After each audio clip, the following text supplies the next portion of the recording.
Hello बच्चों, good morning. कैसे हैं आप लोग? तो 8th क्लास में अपन चैप्टर नंबर 4 कर रहे थे, metals and non metals. Clear है? और इसका हम टॉपिक डिस्कस कर रहे थे chemical properties of metals and non metals. उसका भी हम पिछली क्लास में हमने जो है फर्स्ट टॉपिक मतलब फर्स्ट पॉइंट क्लियर कर लिया था कि रिएक्शन विद ऑक्सीजन, किस तरीके से मेटल्स और नॉन मेटल्स ऑक्सीजन से रिएक्ट करती हैं। आज अपन डिस्कस करेंगे रिएक्शन विद वाटर, किस तरीके से मेटल्स और नॉन मेटल्स वाटर से रिएक्ट करती हैं, ये अपन डिस्कस करेंगे। तो बिल्कुल एंड तक आप जो है जुड़े रहें और वीडियो को लाइक और चैनल को जाके सब्सक्राइब जरूर कर दें। तो चलिए शुरू करते हैं। तो देखो, reaction chemical properties of metal and non metal में सेकंड पॉइंट है रिएक्शन विद वाटर। मेटल्स किस तरीके से जो है रिएक्ट करती हैं वाटर से, और नॉन मेटल्स किस तरीके से रिएक्ट करती हैं, वो अपन देखने वाले हैं। तो पहले ही जो है मैंने आपके लिए एक इंपॉर्टेंट क्वेश्चन यहाँ पे रखा है कि पूछा जाता है, इंपॉर्टेंट क्वेश्चन है कि why sodium metal kept into kerosene. ठीक है, केरोसिन में क्यों रखा जाता है उसको? Because sodium metal is very reactive. ठीक है, सोडियम मेटल बहुत ज़्यादा रिएक्टिव होती है, सोडियम और पोटेशियम। और सोडियम जो है उसमें क्या होता है कि वो बहुत ज़्यादा रिएक्टिव होती है। It react vigorously with oxygen and water, मतलब बहुत तेज जो है ये रिएक्शन करती है किससे? वाटर और ऑक्सीजन के जब कॉन्टेक्ट में आती है तो सोडियम बहुत ज़्यादा जो है जल्दी से रिएक्शन करती है।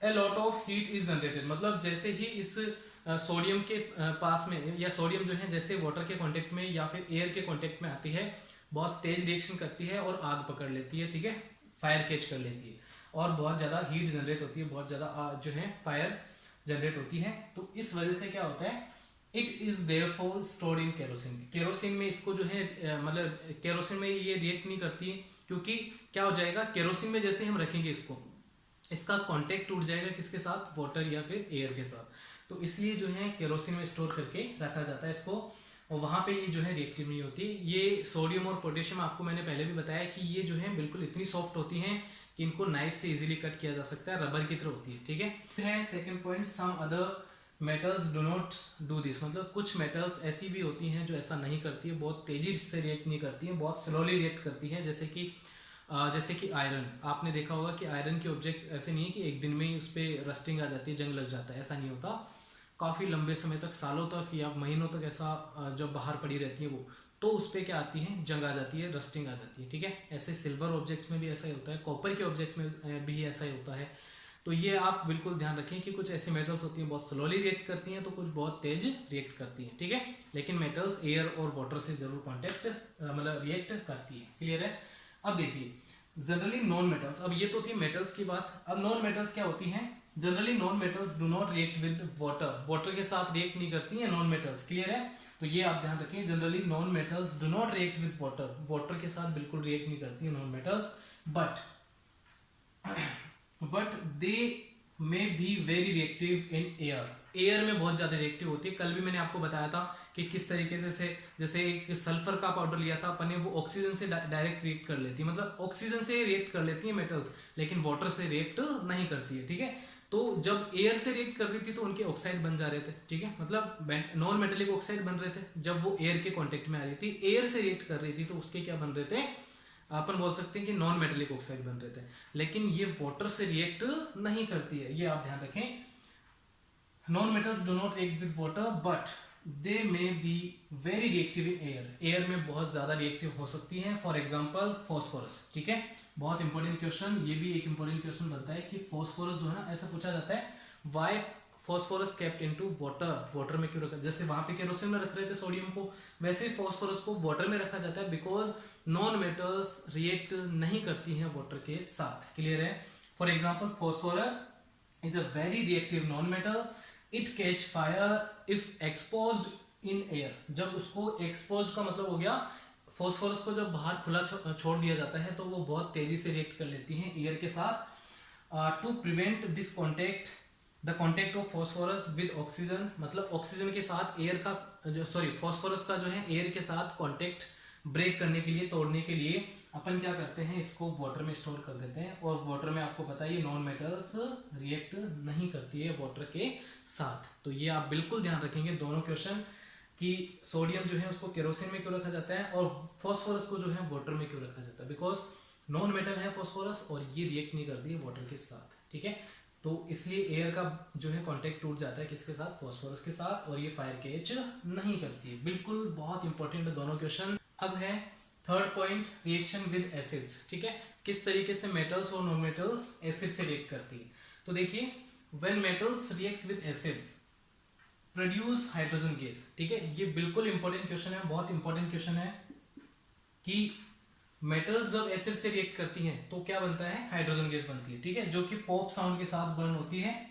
ठीक है, पॉपिंग साउंड के साथ बर्न होती है। हाइड्रोजन गैस जब इसके साथ इसके पास में जब कैंडल लेके जाएं तो ये पॉप साउंड के साथ बर्न होती है। क्लियर है, तो ये आप ध्यान रखें कि पॉप साउंड के साथ बर्न होती है। ठीक है, तो मेटल्स जब एसिड के साथ रिएक्ट करती हैं तो कौन सी गैस बनती है, हाइड्रोजन गैस H2। ठीक है, तो मेटल प्लस एसिड क्या बनेगा, सॉल्ट बन जाएगा एक तो, और एक क्या बनेगी, हाइड्रोजन गैस। ठीक है, तो सॉल्ट यहाँ पे वो नहीं है कॉमन सॉल्ट, यहाँ पे कोई भी सॉल्ट हो सकता है, जैसे यहाँ पे ZnSO4।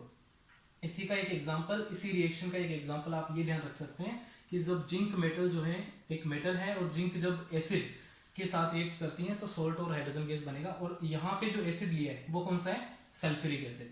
तो जिंक जब सल्फ्यूरिक एसिड के साथ रिएक्ट करती हैं, सल्फ्यूरिक एसिड का फॉर्मूला बच्चों क्या होता है, H2SO4। जब ये दोनों रिएक्ट करते हैं तो एक तो सॉल्ट बन जाता है zinc sulphate plus hydrogen gas. Clear है, तो ये आप ध्यान रखेंगे। और ये हाइड्रोजन गैस जो है ये पॉपिंग साउंड के साथ बर्न होती है। जब इसके साथ इसके पास में कैंडल लेके जाएं, जलती हुई कैंडल जब इसके साथ में पास में लेके जाएं तो ये जो है पॉपिंग साउंड के साथ बर्न होती है। क्लियर है, तो मेटल्स इजीली जो है एसिड के साथ रिएक्ट कर लेती है।